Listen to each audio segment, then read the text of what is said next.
후하! 안녕하세요. 닥터포 임종호 원장입니다. 오늘은 굉장히 오랜만에 유튜브 영상으로 여러분들에게 인사를 드리게 됐는데요.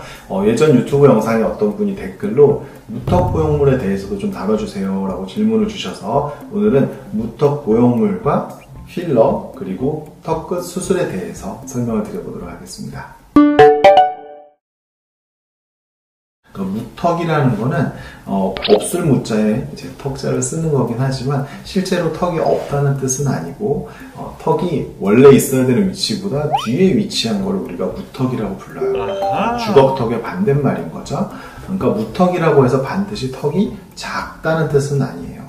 제가 상담을 하다 보면 실제로 무턱이지만 턱이 아주 작은 분들보다는 길이가 긴 무턱 또는 넓은 무턱이 굉장히 많아요. 그래서 내가 거울을 봤을 때 옆에서 봤을 때 턱이 뒤에 들어가 있는 건 맞는데 정면에서 봤을 때 턱의 아래 경계가 이렇게 일자로 넓다든지 또는 길이가 인중에 비해서 좀 많이 길다든지 이런 경우에는 거기에다가 필러나 보형물로 오히려 볼륨을 증가시키면 아래 앞턱이 더 커 보일 수가 있기 때문에 미용적으로는 좋지가 않아서 그럴 때는 뼈를 폭을 줄이고 길이를 줄이면서 앞으로 전진을 했을 때 예뻐지는 그런 경우가 더 많아요. 그래서 무턱대고 내가 채우기만 하거나 보형물을 넣어서 좋아지는 경우보다는 뼈를 정확하게 판단을 해보셔야 된다 말씀을 드리고, 또 두 번째로 이런 미용적인 것도 있지만 사실은 필러나 보형물을 하게 되면 뼈가 침식이 일어나거든요.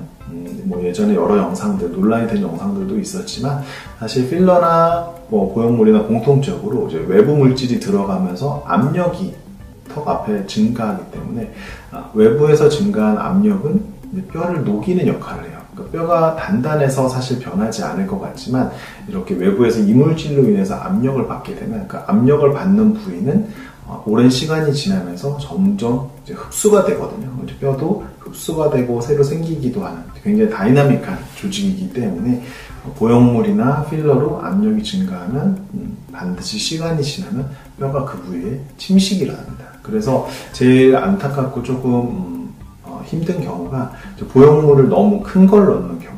그러니까 3, 4mm나 뭐 크게는 5mm 정도까지 보형물은 그래도 어느 정도 괜찮은데 보형물을 6mm, 7mm 이렇게 너무 큰 보형물을 쓸 경우에는 그 압력을 버티지 못하고 이 앞턱뼈가 굉장히 얇아져 있는 경우가 있어요. 그리고 파이면서 이제 위쪽 아래쪽으로도 이제 선반이라고 해서 이제 보형물을 감싸듯이 이제 뼈가 자라게 되거든요.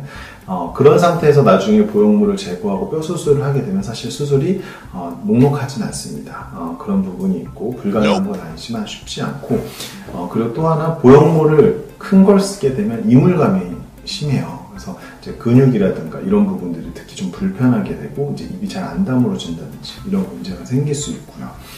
그래서 보형물은 아주 작은 거, 얇은 보형물을 쓰면은 큰 무리는 없고 괜찮지만 너무 두꺼운 보형물을 써야 될 정도로 내 무턱이 심하다. 그러면 근본적으로 뼈 수술을 받으시는 것이 훨씬 더 좋다. 뼈로 전진시킬 수 있는 양은 사람의 뼈의 두께에 따라서 물론 다르긴 하지만 최대로 8에서 한 12mm 정도까지 뼈의 두께에 따라서 다른 부분이 있어요. 하지만 턱끝 전진술은 최대 8에서 12mm 정도까지는 무턱이 심한 경우에는 전진을 시킬 수가 있는데 보형물로는 절대 그만한 전진 효과를 일어날 수가 없거든요. 그리고 아까 얘기한 대로 턱끝 수술을 하게 되면은 단순히 전진만 하는 게 아니라 폭과 길이를 이제 이상적인 비율로 줄이면서 앞으로 전진을 할 수가 있기 때문에 더 예쁜 턱망을 만들어줄 수 있다라는 점이 장점입니다. 그래서 내가 폭이랑 길이는 괜찮은데 단순히 살짝만 뒤에 있는 경우에는 보형물을 선택해 볼 수도 있지만 그게 아니라 폭이랑 길이에도 문제가 있고 무턱이 심하다라고 하면은 턱끝 수술을 받으시는 걸 추천을 드립니다. 오늘은 많은 분들이 궁금해하시는 이제 무턱, 보형물로 할 것인지 필러로 할 것인지 또는 턱끝 전진 뼈를 이용한 수술을 할 것인지에 대해서 말씀을 드렸는데요. 정말 정확한 진단과 수술 계획을 세우기 위해서는 병원에 직접 내원하셔서 전문가한테 이제 CT랑 실제 얼굴을 보면서 상담을 받아보시는 것이 좋아요. 그래서 오늘 영상도 여러분들에게 좀 도움이 되었기를 바라고요. 다음 영상에서 더 유익한 내용을 찾아오도록 하겠습니다. 안녕!